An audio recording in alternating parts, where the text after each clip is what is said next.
Mic ಬೇಕಾ? ಇರ್ಲಿ sir. Lok Sabha ಚುನಾವಣೆಯ ಹಿನ್ನೆಲೆಯಲ್ಲಿ ನಮ್ಮ ಪ್ರಚಾರದ ಕಾರ್ಯಕ್ರಮ ಅತ್ಯಂತ ವೇಗವನ್ನು ಪಡ್ಕೊಳ್ತಾ ಇದೆ. ನಿನ್ನೆಗೆ ಮೊದಲ ಸುತ್ತಿನ ಮನೆ ಮನೆಯ ಪ್ರಚಾರದ ಕಾರ್ಯ ಎಲ್ಲ ಲೋಕಸಭಾ ಕ್ಷೇತ್ರದ ಬೂತ್ಗಳಲ್ಲಿ ನಮ್ಮದು ಮುಕ್ತಾಯ ಆಗಿದೆ. 1861 ಬೂತ್ಗಳಲ್ಲಿ ಒಂದು ಸುತ್ತಿನ ಮನೆ ಮನೆಯ ಭೇಟಿಯ ಕಾರ್ಯವನ್ನು ನಿನ್ನೆಗೆ ನಾವು ಮುಕ್ತಾಯವನ್ನು ಮಾಡಿದ್ದೇವೆ. ಎರಡನೇ ಹಂತದ ಮನೆ ಮನೆಯ ಪ್ರಚಾರದ ಕಾರ್ಯ 10ನೇ ತಾರೀಕಿನಿಂದ ಲೋಕಸಭಾ ಕ್ಷೇತ್ರ ಮಟ್ಟದಲ್ಲಿ ನಾವು ಆರಂಭ ಮಾಡ್ತೇವೆ. ಒಟ್ಟು 3 ಸುತ್ತುಗಳಲ್ಲಿ ನಮ್ಮ ಕಾರ್ಯಕರ್ತರು ಮತದಾರರನ್ನ ಭೇಟಿ ಮಾಡುವಂತ ಯೋಜನೆಯನ್ನು ನಾವು ಹಾಕ್ಕೊಂಡಿದ್ದೇವೆ. ಈ ವರ್ಷದ ಚುನಾವಣೆಯ ಪ್ರಮುಖ ವಿಷಯ ಈ ದೇಶಕ್ಕೆ ಸುಭದ್ರ ಸರ್ಕಾರ ಬೇಕು ಅನ್ನುವಂಥದ್ದು ಈ ಬಾರಿಯ ಚುನಾವಣೆಯ ಪ್ರಮುಖವಾದಂಥ ವಿಷಯ. ಪೂರ್ಣ ಬಹುಮತದ ಸುಭದ್ರ ಸರ್ಕಾರ ಇದ್ದಾಗ ಮಾತ್ರ ಒಂದು ಒಳ್ಳೆಯ ಕಾರ್ಯಕ್ರಮಗಳನ್ನು ದೇಶಕ್ಕೆ ಕೊಡಲಿಕ್ಕೆ ಸಾಧ್ಯ ಇದೆ. ಅದನ್ನು 5 ವರ್ಷದ ಅವಧಿಯಲ್ಲಿ ನರೇಂದ್ರ ಮೋದಿ ನೇತೃತ್ವದ ಬಿಜೆಪಿಯ NDA ಸರ್ಕಾರ ಕೊಟ್ಟಿದೆ. ನಾವು 5 ವರ್ಷದಲ್ಲಿ ನಮ್ಮ ಸರ್ಕಾರ ತೆಗೆದುಕೊಂಡಂತ 10 ಯೋಜನೆಗಳಿಗೆ ಸುಭದ್ರ ಸರ್ಕಾರವೇ ಬಾರಿ ಪ್ರಮುಖವಾಗಿರುವಂತ ಕಾರಣ. ಪೂರ್ಣ ಬಹುಮತದ ಸುಭದ್ರ ಸರ್ಕಾರವೇ ಪ್ರಮುಖವಾದಂತ ಕಾರಣ.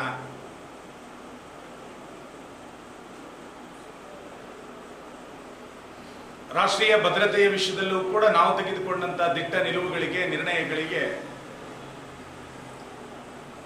ಪೂರ್ಣ ಬಹುಮತ ನಮಗೆ ಸಿಕ್ಕಿದ್ದರ ಹಿನ್ನೆಲೆಯಲ್ಲಿಯೇ ಈ ರೀತಿಯಾದಂತ ದಿಟ್ಟ ನಿರ್ಧಾರಗಳನ್ನು ತೆಗೆದುಕೊಳ್ಳಲಿಕ್ಕೆ ಸಾಧ್ಯ ಆಗಿದೆ. ಹಾಗಾಗಿ ದೇಶದಲ್ಲಿ ಮತ್ತೊಮ್ಮೆ ಪೂರ್ಣ ಬಹುಮತದ ಸುಭದ್ರ ಸರ್ಕಾರ ಬೇಕಾಗಿದೆ. ಈ ರೀತಿಯಾದಂತ ಸುಭದ್ರ ಸರ್ಕಾರವನ್ನು ನೀಡಲಿಕ್ಕೆ ಏನಾದರೂ ಸಾಧ್ಯ ಆದರೆ ಅದು ನರೇಂದ್ರ ಮೋದಿಯವರ ನಾಯಕತ್ವದ ಬಿಜೆಪಿಗೆ ಮಾತ್ರ ಸಾಧ್ಯ ಅನ್ನುವಂಥದ್ದು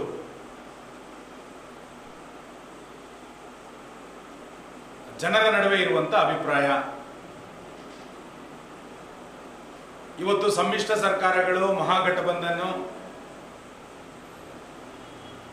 ಯಾವ ರೀತಿಯಾಗಿ ನಡೀತಾ ಇದೆ ಅನ್ನೋದನ್ನ ಕರ್ನಾಟಕದಲ್ಲಿ ನಾವು ನೋಡ್ತಾ ಇದ್ದೇವೆ.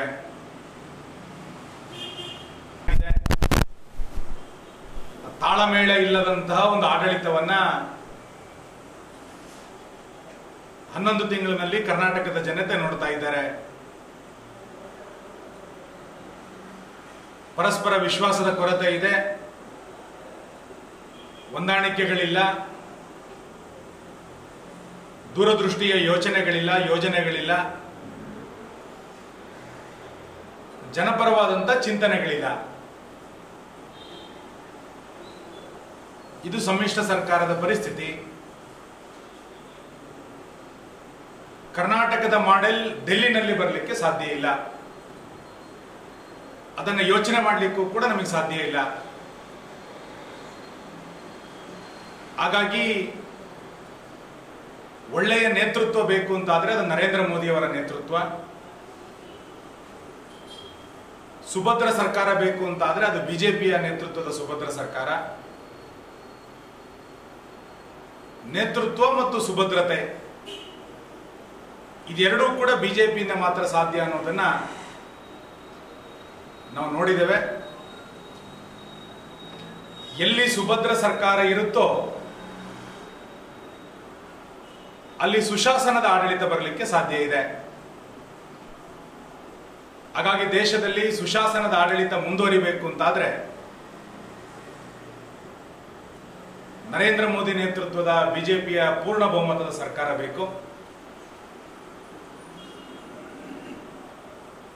ಪೂರ್ಣ ಬಹುಮತದ ಸರ್ಕಾರವನ್ನ ರಚನೆ ಮಾಡಲಿಕ್ಕೋಸ್ಕರ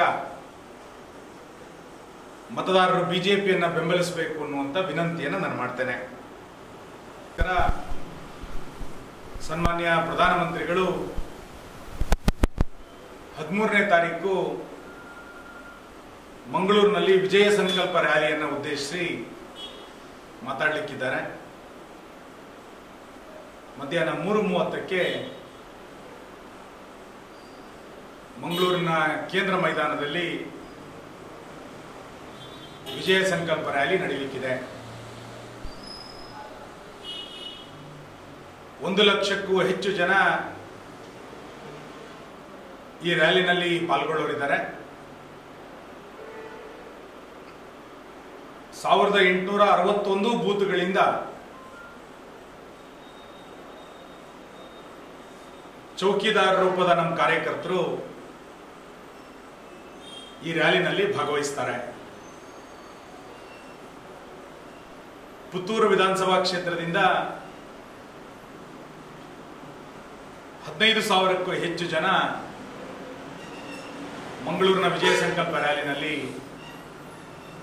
ಪಾಲ್ಗೊಳ್ಳುವಂತ ತಯಾರಿಯನ್ನ ಇಲ್ಲಿರುವಂತ ಘಟಕ ಮಾಡ್ತಾ ಇದೆ. ಒಟ್ಟು ಒಂದು ಸುತ್ತಿನ ಕಾರ್ಯದ ಚಟುವಟಿಕೆಗಳು ಇಡೀ ಜಿಲ್ಲೆನಲ್ಲಿ ಓಡಾಟವನ್ನು ಮಾಡಿದ ನಂತರ ನನಗೆ ಅನ್ನಿಸ್ತಾ ಇದೆ ನಳಿನ್ ಕುಮಾರ್ ಕಟೀಲ್ರು 2 ಲಕ್ಷದ ಮತದ ಅಂತರದಲ್ಲಿ ಗೆಲ್ತಾರೆ ಎನ್ನುವಂತ ವಿಶ್ವಾಸ ಇದೆ.